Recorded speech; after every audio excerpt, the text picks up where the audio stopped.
So, welcome to this edition of the Men's Room Show.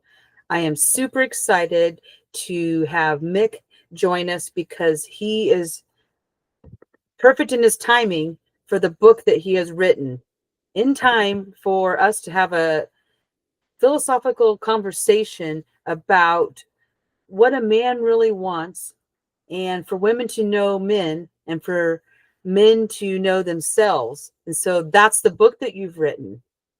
And, you know, I guess the first thing that comes to mind is why now? Why this book? And, what is that moment that said, I need to do this? I want to do this, and why?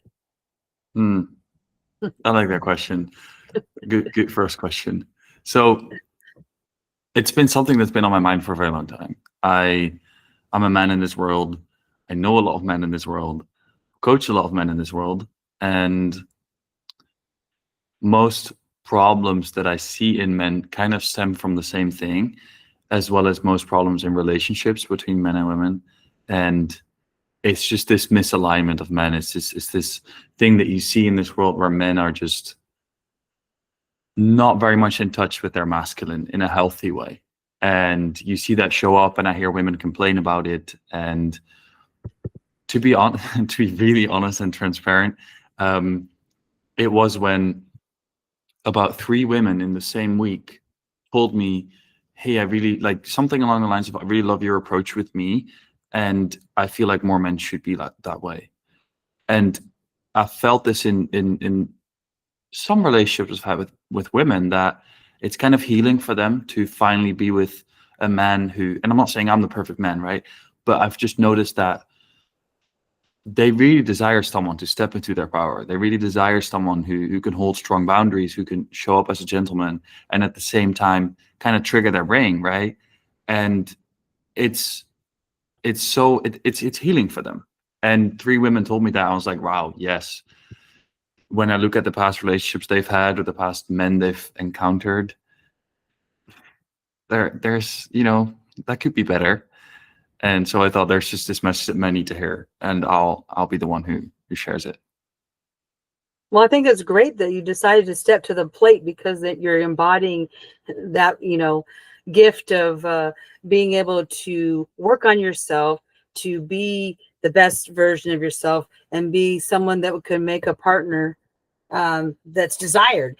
Because I would say that what you're talking about, the women maybe complaining about the men, it's true. It's totally true. And, sometimes it can be the fact that, our environment breeds, I guess, people that are all doing their own thing. We're on 24/7. The dynamics are very different than many, many years ago with the hunter and gatherer. And so many women can provide for themselves. They can lead. They can raise families. They can do all of these things. But at the end of the day, while they can do all those things, it doesn't mean they want to carry all the weight, emotional weight, the financial leading, all of these things. They're looking for a time when they can actually be on the receiving end. And so I think what can happen is that women can all of a sudden move polarity and become more in their masculine provider way of being. And then pretty soon that's causing issues, because then the man is not leading in the way that he is programmed to, and then she's not receiving. And so all things are not good for anyone, because things are out of balance. Yeah, for sure. Mm-hmm. For sure. I think that's one of the things that's going wrong in the world right now, is this, we call it toxic masculinity, but it's basically how this misunderstanding where women want to show what they're capable of, and they don't want to have to depend on men to get things done. It's a healthy desire, because women want to be there too, right? It's a very old way of thinking that women need to, be at home, take care of the kids, be in the kitchen. And so I see that women empowerment. I'm all for that. However, the women empowerment is kind of turning into men disempowerment. And I think that's where it goes wrong, where men are now being said that we are too much, that we shouldn't be doing all those things, that we can't open a woman's car door anymore because she's very capable of doing that herself. And those are the very things that lie at the essence of masculinity. We want to be there for someone. We want to be that pillar in someone's life. And yeah, I feel like that's kind of being taken away from us, not consciously, but that is what's going on. Men are being very disempowered by women empowerment, and I think that's where it goes wrong. And I feel like there is this healthy way that we can empower both. But yeah, that takes a lot of people to read my book. It does, and you have, I've been listening to your book with great interest and fascination about the different themes that you bring up, and so it got me thinking about, my archetype and what I desire and what I'm wanting, and you're going through the different seasons of change, and so it might change, which one you might identify with, and then which one you might look for in a partner. And it's interesting that you talk about men being disempowered. I think that is true, because you're right. Women, when they don't get their needs met, they're like, I'll do it myself, or and so in reality, what women do actually want is to be able to rely on stability, have the provider, not have to worry about having to, like I said, to carry the emotional weight of things. And so when you get used to doing the other, because you're not able to really count on the maturity of men, maybe in some cases, then you start to like I said, you switch sides. And so when really what you want is to be able to be that soft, have that softness, and to have that nurturing. And women, unfortunately, with being equals to men, we do all of the what you would call the cooking, the cleaning, the vacation planning, all of those things. And then when we're busy doing that, then we don't get to be on that receiving end, which is really what we want. It's like it's like society evolution has made it worse for us. Yeah. I think it's this thing where women want to show how independent they are, which I get, but at the same time, and I'm speaking for all the women, and what I'm seeing is that at the same time, women want to be able to depend on someone. It's this, that's what truly gets you to step into your femininity, when you can actually depend on someone else to protect you from that. And that does come from that evolutionary thing where men are physically stronger, bigger, have more testosterone. That those are facts. And for a woman to be surrounded by many men, that can be a very safe thing for them. And for them to be able to rely on that, that's what allows them to step into their femininity. But what's happened in this world is that women think, I need to be dependent as well, which means I don't need any man. And I think that's the wrong conclusion. What I think forms the best relationships is if both partners can find that they can depend fully on themselves, that they don't need another, but for the sake of both, they decide to choose each other. And I think that's what we forget. It's like, yeah, we're saying in this world, I don't need anyone else. I don't need another partner. I can perfectly fine by doing this on my own, which is true, but that doesn't mean that that's your ideal way of living your life. Maybe from that place of knowing you don't need anyone, you can choose to have someone, and that can help you to be more of who you truly desire to be. And yeah, I think that's an awareness that a lot of people have never even thought of. That's true, because really, we all as a human race desire connection and intimacy, and we should be looking at it as coming from a whole.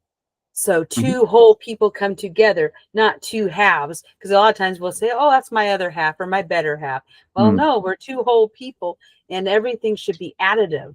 So yes, I can do all these things, and I want to have a partner to do life with. And that feels wonderful, because I can count on them to show up in the way that I need them to. And the only way that's going to happen is through open, honest, vulnerable communication about what it is that you want and need. And in lack of that, then that's when you have people that have their needs not being met, and things go south really quickly, and then you have a lot of this negative baggage that people bring from relationship to relationship. So I want to move the conversation back to one of the things that you have said in your book, and you had mentioned that men are disconnected from their power. They're not necessarily broken, which I agree with. But then you also said that men are being lazy and lost. So can you explain that for me and our viewers, why you've come to that distinction? I think it's the same thing. I think men being disconnected from their power is men being lazy and lost. From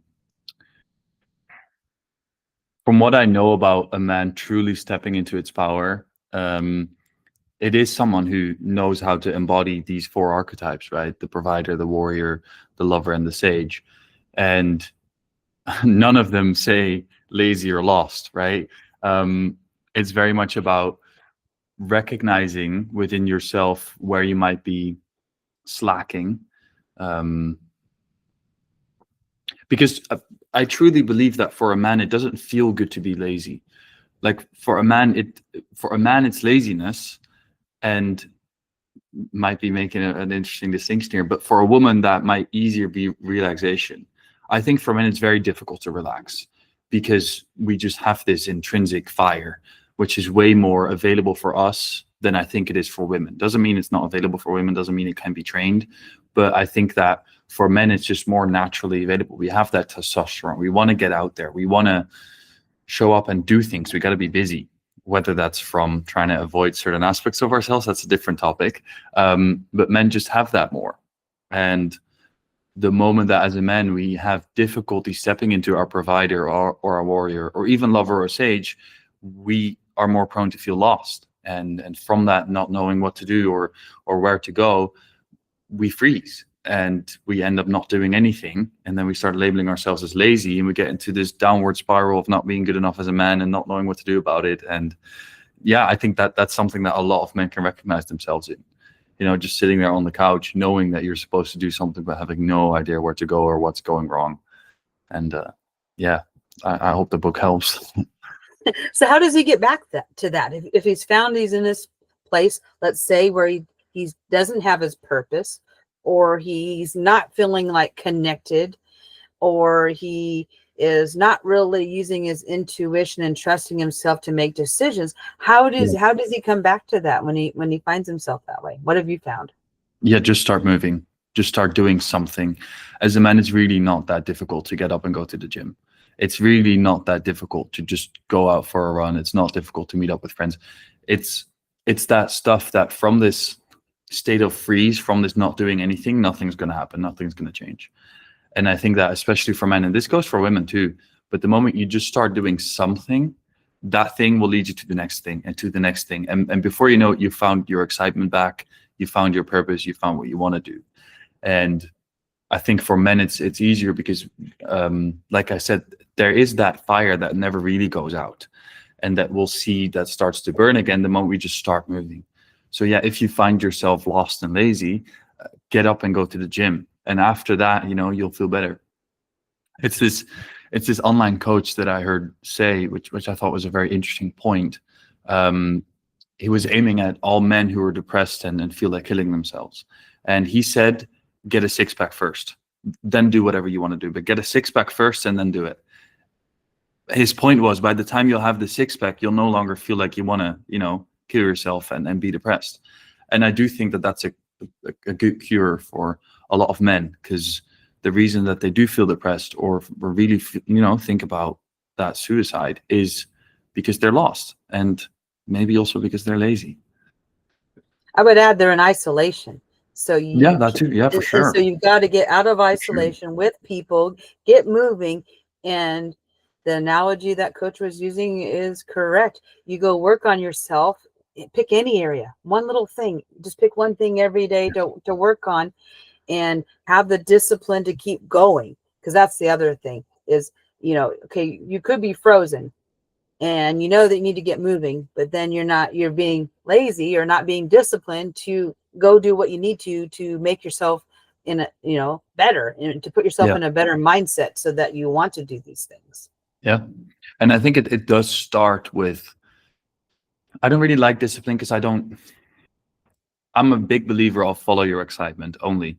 Like, do the things that excite you, and that's your life purpose. Everything, that's going to take care of your life. Your life will be perfect if you just followed everything that excites you. But then that brings you to the point of, what if I can't find anything that excites me?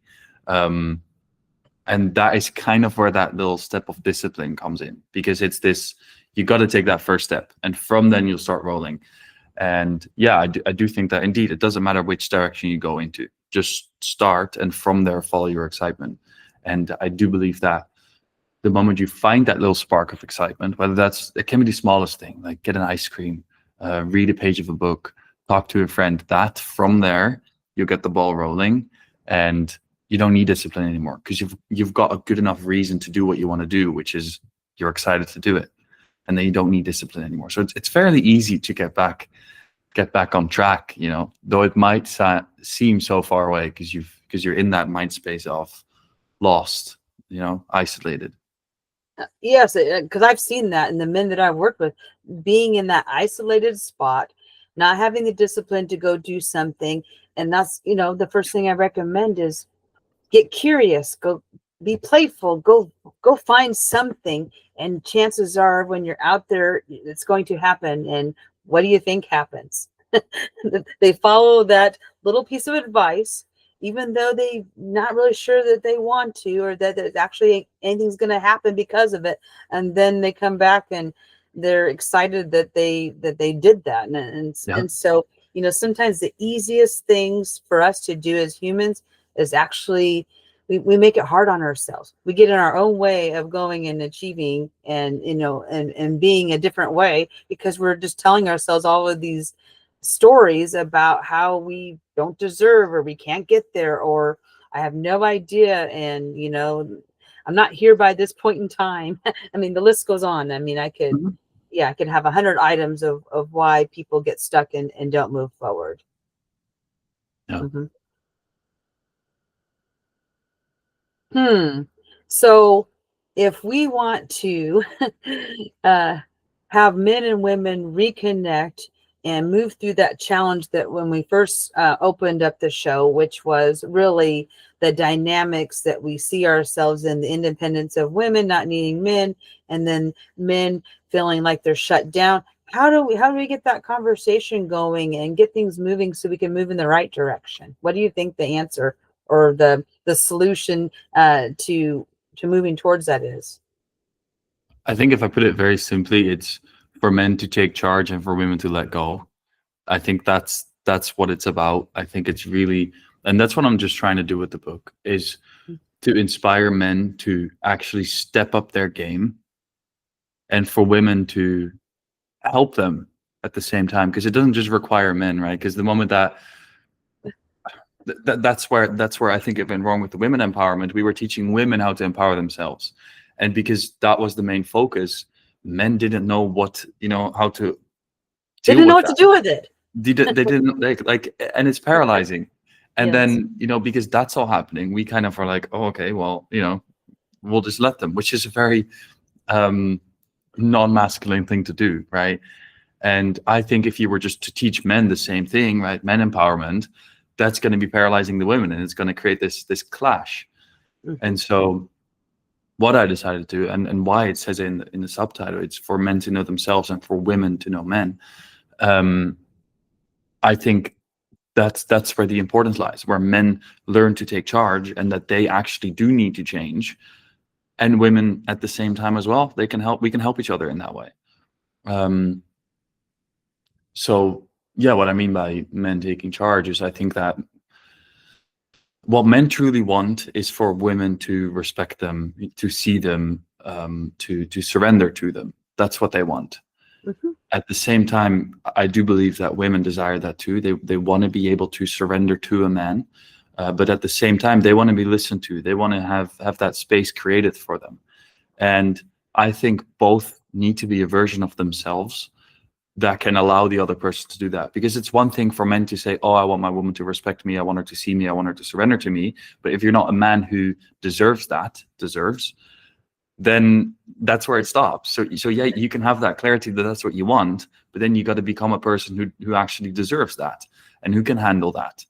And same thing for women. If you want to actually, you know, have a man see you, be there for you, create that safe space for you to surrender and to just be your feminine self, you want to step into a version of a woman who does that. And yeah, I think that there's a lot of women who, with that women empowerment, learn to lean into their masculine, and that's not what men want.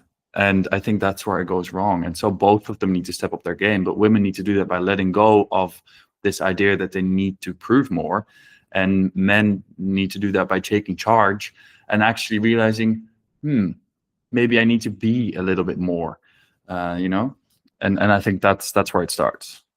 Oh, I agree with you, because at the end of the day, it's all about ownership and accountability, to be mature, to have an integrity, and to, like you said, to be that person. So if men want women to surrender and to trust them, well, then they have to do stable, trustworthy things and show up in you know, in different ways. And then women also have to, like, show up too in a way that they're being respectful, and that they're being an encourager, and that they are you know, using words of affirmation, let's say, when he's doing it right. Because when somebody tells you that they appreciate you, they respect you, and you're doing it right, and you love who you are in their presence, that's the magic that needs to come together. And so you're right, it has to happen on both sides, or absence of that, we're going to have more of the same. It's not going to get any better. And so that was the inspiration behind your book, was you saw it, you had some insight, and you've worked with some individuals, and so you're like, well, this is how I can come in. I can, you know, provide some awareness. I can provide some practical ways of falling into these different archetypes, and then understanding, you know, what that means, and then also women understanding what it means too. So it's just about knowing all the right ingredients, putting them all together, and then changing the dynamics, really. Yeah, that's what I'm hoping to do. Yeah, it's about this. There's a lot of this. I think a lot of masculine empowerment also comes in the form of women disempowerment, and I think that's also not where we're trying to get at. And I think that, yeah, if we as men really want women to respect us, see us, surrender to us, then we can't. Then it's very emasculine to be like, oh, they need to change, because if you're saying that you want them to do that, you want to show up as a man who does that, which is the one who creates change. I do think men are the ones who are getting out there. It's a very masculine trait to change the world, to step into that warrior, to step into that provider, to actually do things. And yeah, I just hope that this book inspires men to get into their warrior a little bit more, to actually do that and to become those versions of themselves. And then women will change automatically. We don't even need to, that will be fine. It's just that I think men are just pointing fingers too much instead of, you know, pointing them at themselves and changing themselves. It's true. When we want to change, then we have to look at ourselves and see some of the other parts of our sides that need to you know, come together. And yeah, I'm just really excited that you've written this book and that it's available in audio. And so I like you to, they can get the audio and downloadable ebook from you. It's available on Gumroad, but we'll put a link in the description of the video. Thank you. And is there anything that you'd like to leave our listeners with as we close tonight? Because you and I both know that there's so many topics that we could go down that we would be here for a couple of days. No, I agree. What's something that you got from it? I know you're halfway of the book, but what's been one takeaway for you? Yes, actually, the section that I liked the most, that really caught my attention, was the fact that you took the women having cycles and shared how the men have their cycles.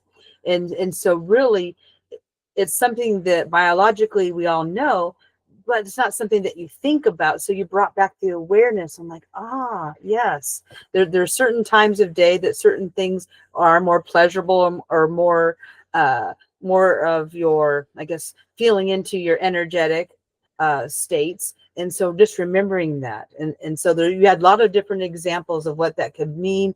You also talked about, that you also look at a period of 3 to 4 weeks, how he needs to be in restorative energy and replenish and all of that. The only difference between the men's cycles and the women's cycle is the women probably have ones a little more visual. Yeah. So and so just bringing that to light, and that just reminds us, that there's balance in cycles, and being in tune with them. We ask men all the time, be in tune with our cycles. Well, now it's time for the women to be in tune with the men's cycles. I mean, Yeah. so that's what actually came to me, and that was interesting, and something that I could take into consideration. Definitely. Yeah. I think this is something that men haven't even heard of. I think there's so many Probably men who not. don't know that this exists. And the trap here is that they'll use it, as an excuse, right? And that's I'm putting them in the book so they can use it as empowerment, not as an excuse. It's not going to be like, it's that time of the month where I don't feel like I'm that disciplined enough to do. That's not what it's about. It's very much about this awareness of, which of the archetypes are you leaning into? Where is your testosterone levels at right now? Mm-hmm. Maybe you do feel less motivated, but what does that mean? What else? What do you feel like doing? Maybe you feel less motivated to go out there, but you feel very motivated to go inside and meditate.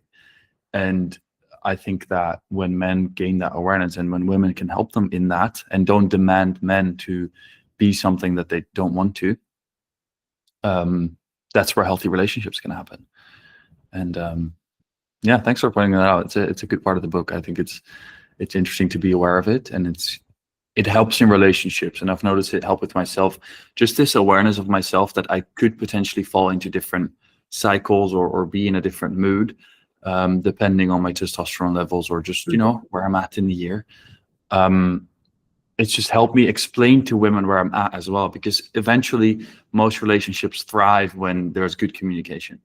And the better we can, label our feelings, label our emotions, label what we want from someone, the better our communication is going to be. And I think that this whole cycle thing for women has really helped them to help men understand them, because they can literally talk, hey, I'm in this part right now, so that means this is what I need. But men don't really have that vocabulary. We don't really. I've been in relationships where I couldn't really explain what I was feeling like, because it was just the way it was, and I didn't understand why. And I think that by becoming aware of both your archetypes as well as your testosterone cycles, you can actually more clearly explain to women, hey, this is where I'm at right now, so this is what I need.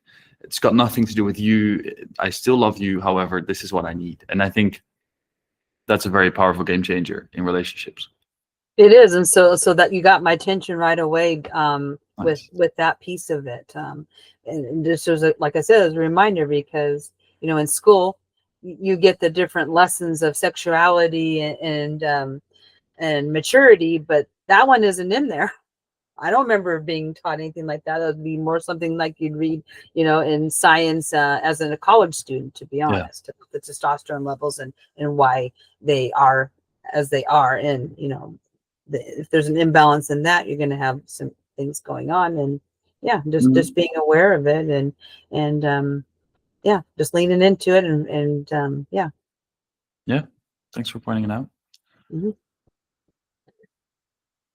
So I guess what will come next is we'll have another opportunity to continue to have these conversations, to bring the awareness to our audience. And the people can know that we'll be doing some lives, some of the topics from the books, or the books that you've written, and other areas. And and so that really concludes this edition of the Men's Room. And so we'll see you later. Thanks for this one. It was fun.